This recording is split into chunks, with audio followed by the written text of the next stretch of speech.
Bonjour à tous et bienvenue sur la chaîne Lestat JDR pour une nouvelle vidéo pensée JDR. Et ça faisait de longs mois que j'en avais pas fait. Donc pour rappel, pensée JDR sont des vidéos que je ne prépare pas. Je peux y réfléchir avant, mais je prépare pas un plan comme je le fais pour mes capsules. Le but est que je réfléchisse en même temps que je parle, en même temps que j'enregistre. C'est un peu l'idée lorsque il y a un sujet de jeu de rôle qui m'a intéressé, qui m'a interpellé. Voilà, on est plus dans une réflexion qu'une présentation de mes idées, encore que forcément ça va toujours dériver là-dessus.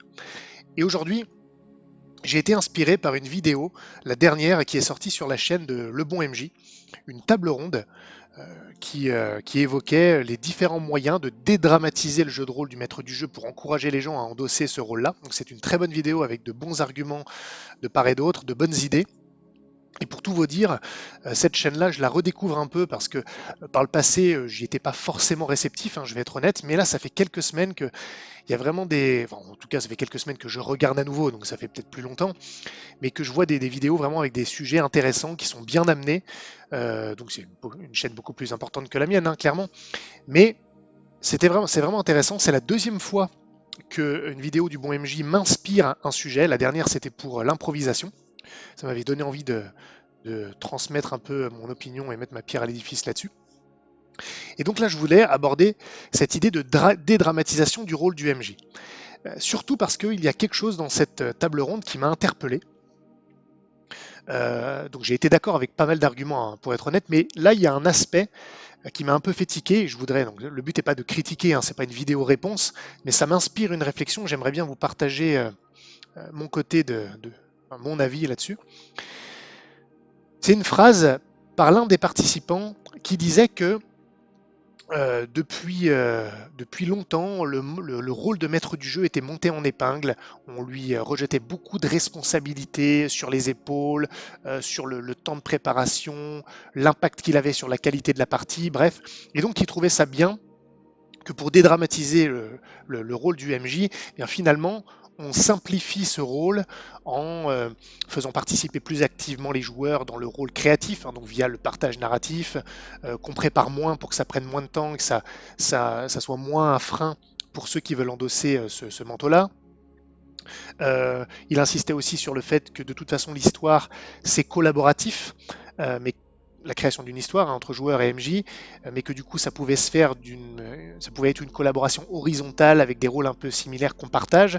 Bref, euh, et donc il trouvait salutaire finalement que le rôle de MJ se transforme et prenne plus un rôle de médiateur, de facilitateur, ce genre de choses.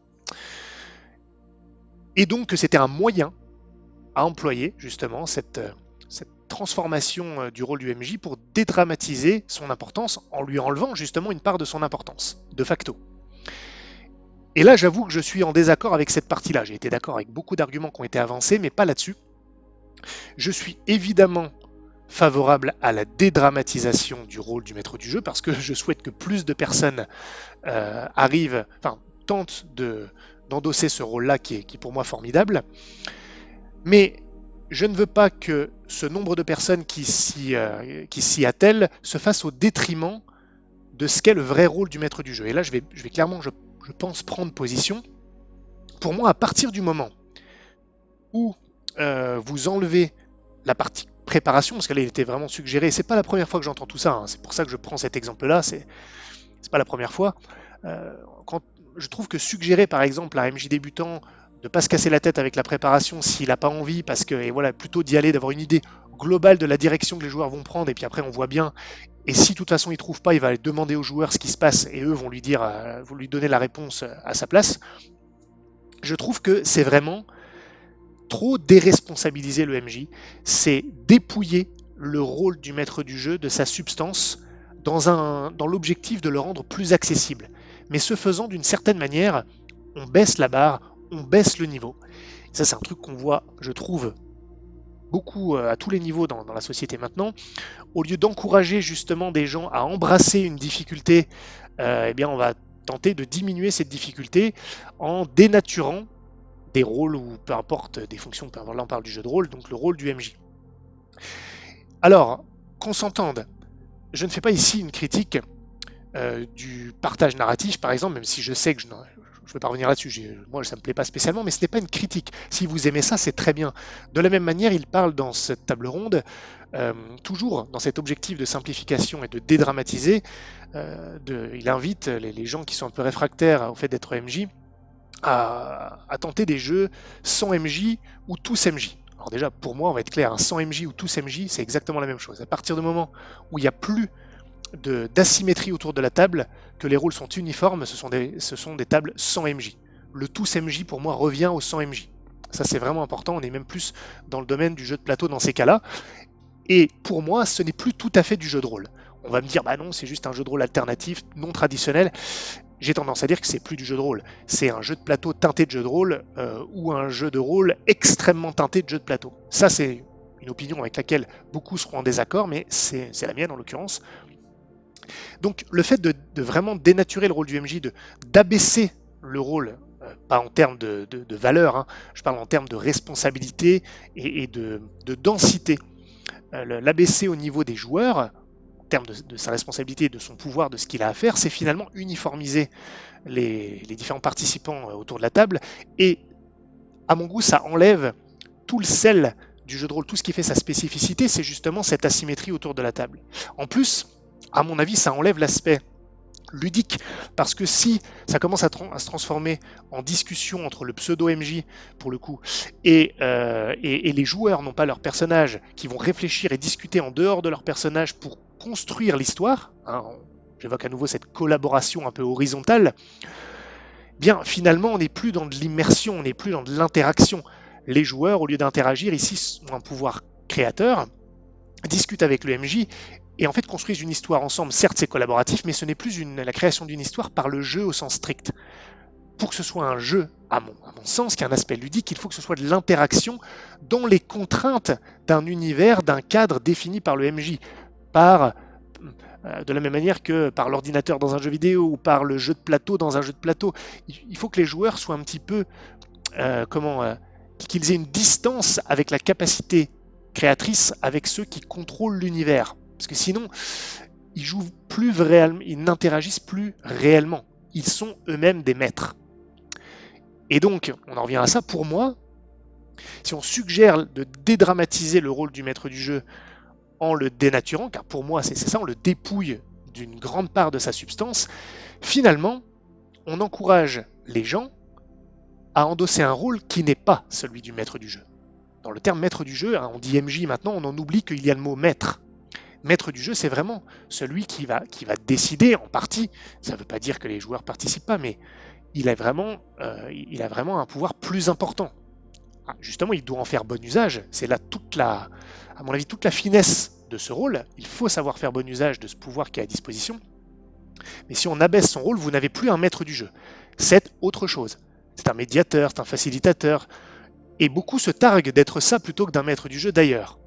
Et encore une fois, il n'y a aucun problème avec ça.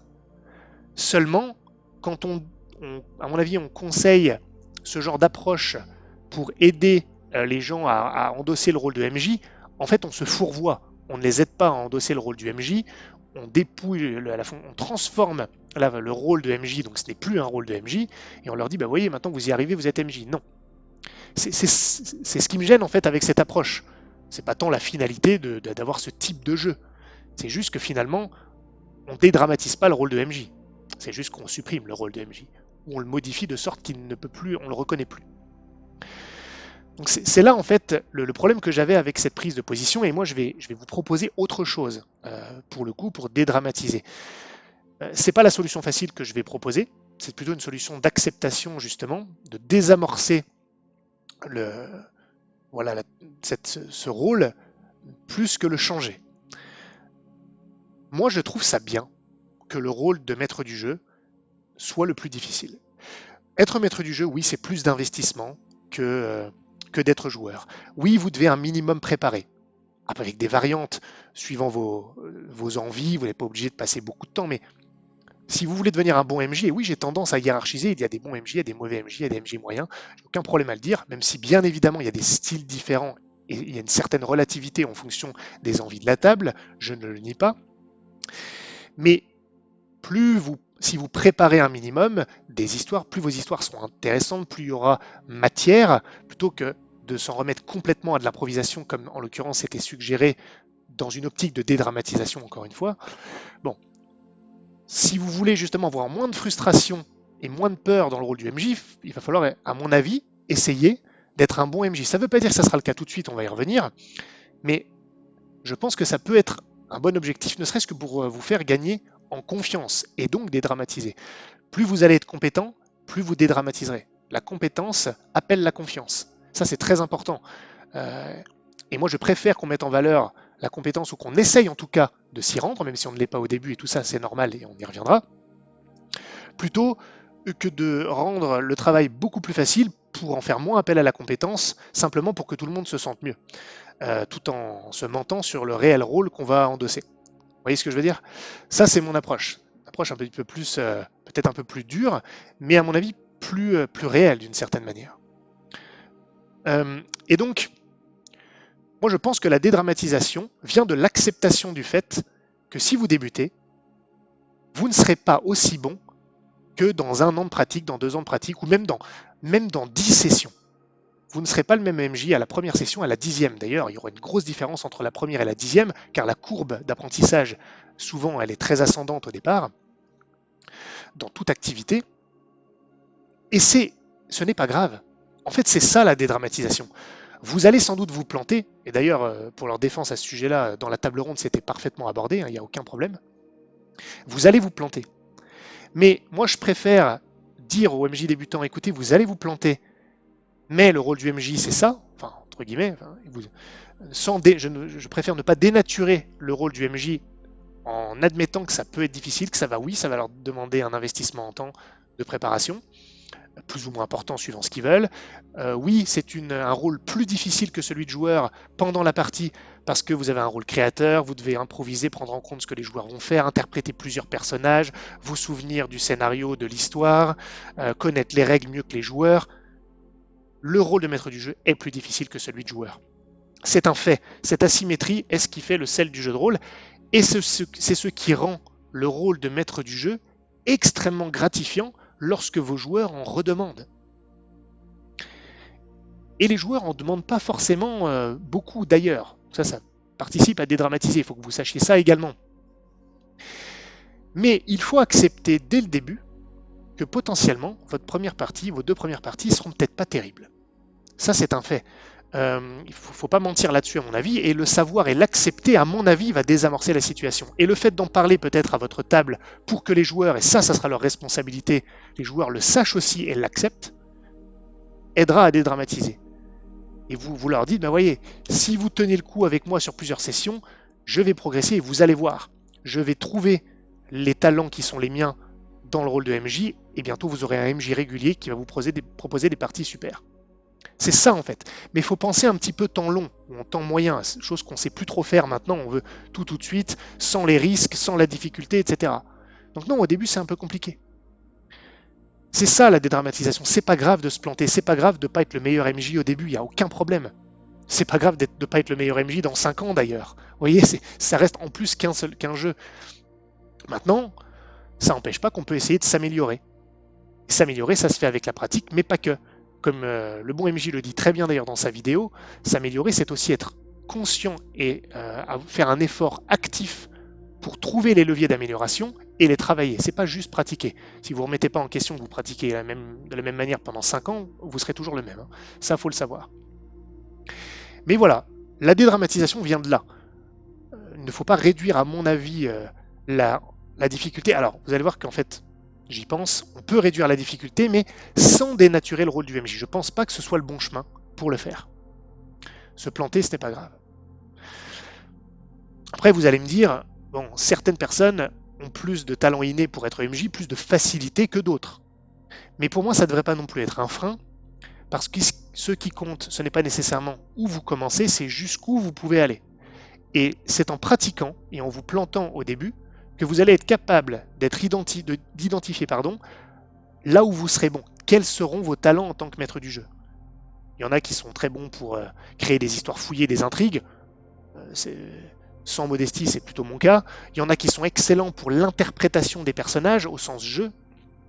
Je connais AMJ des sang-froid, vous pouvez aller voir sa chaîne, qui est formidable pour l'interprétation des personnages. Bref, chacun va trouver un peu ses forces et va pouvoir ensuite les accentuer et envisager son rôle de MJ à travers ses qualités. Mais pour les découvrir, bien souvent, il faut pratiquer, il faut se planter un petit peu avant.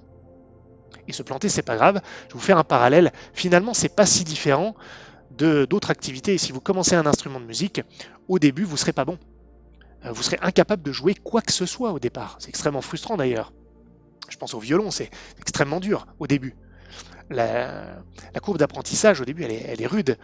Si vous vous mettez au tennis, c'est pareil. Au début, peut-être qu'au bout de 2 coups, votre balle va sortir du court, peut-être même au premier coup. Donc vous ne serez pas bon. Si bien que ça peut même être suffisamment difficile pour que les premiers matchs ou les premiers morceaux, si on peut appeler ça les morceaux au départ, que vous allez jouer avec un instrument de musique, vous permettront pas de retirer du plaisir de l'activité. Ça sera peut-être même pénible au début. J'exagère peut-être un peu, encore que pour le jeu de rôle, ça sera quand même beaucoup plus abordable qu'un instrument de musique ou qu'un sport. La dimension technique est peut-être moindre quand même au départ. Mais il faut accepter qu'au départ, vous ayez peut-être un peu de mal même à trouver du plaisir parce que l'effort va vous empêcher de vous poser et de vous dire « Ah, c'est cool ce qui se passe ». Il faut l'accepter parce que ça va s'atténuer en fait. Ça va s'atténuer. C'est normal.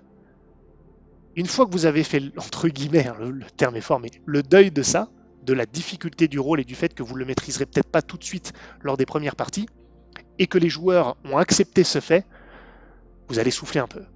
Vous allez pouvoir vous concentrer tranquillement sur les aspects du rôle du MJ, la préparation, l'interprétation des personnages, l'improvisation, le jeu, prendre les conseils ici à droite à gauche, et vous allez construire ça sans dénaturer ce rôle formidable qu'est le rôle de maître du jeu en jeu de rôle.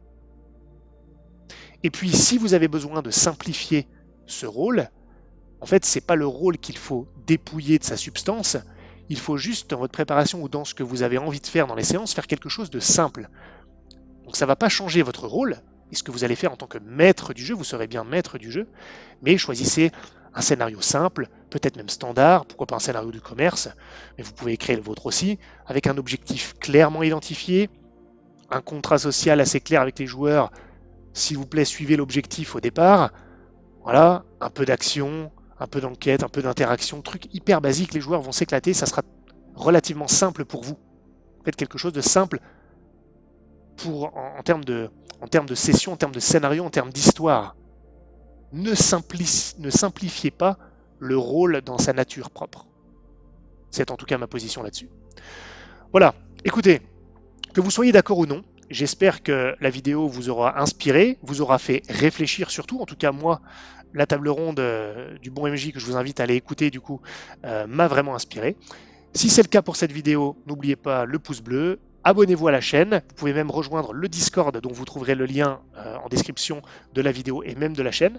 Cette fois, je pense que c'est le bon lien permanent. Ce n'est pas un lien temporaire comme je l'avais fait par erreur précédemment. Donc, si vous le désirez, on pourra ainsi poursuivre la discussion. Et puis sinon, quoi qu'il arrive, je vous retrouve pour la prochaine vidéo.